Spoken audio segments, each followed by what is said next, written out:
آپ 2 دفعہ شمائلہ کے گھر گئے اور وہ 22 اگست سے پہلے کی بات ہے. 22 اگست کے بعد شمائلہ کا ایک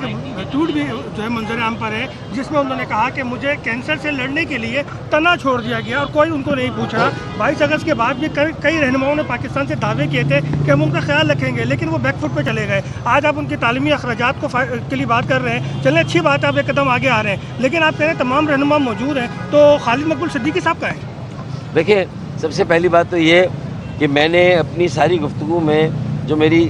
2 مرتبہ کم از کم ملاقات ہوئی لندن میں نے اس کا احوال آپ کے سامنے بتا دیا, اور جو میری مرحومہ بھابھی سے بات چیت رہی میں نے وہ بھی بتا دی,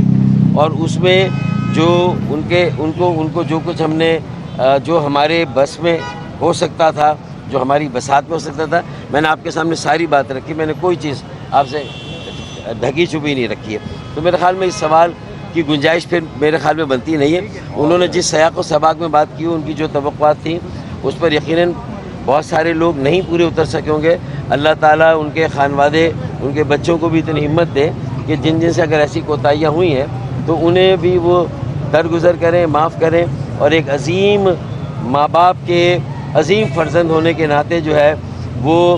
اپنی تعلیم کو مکمل کر کے پھر ملک کی خدمت کے لیے جہاں بھی وہ رہیں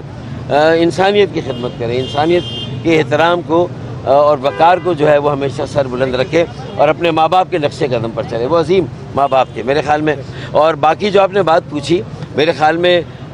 میں جب اس کا جواب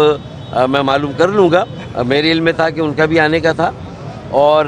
گورنر سندھ کامران ٹیسوری بھائی نے بھی خاص طور پہ یہ کہا کہ یہ ساری جو اس وقت جو فیملی جس کیفیت میں ہے, جیسے ہی اس سے 1-2 دن میں وہ نکلتے ہیں تو وہ بھی وزٹ کریں گے اور ان کی فیملی سے ملاقات کریں گے, اور اس خانوادے کے ساتھ جس طرح کھڑے ہو سکتے ہیں ہم ہمیشہ کھڑے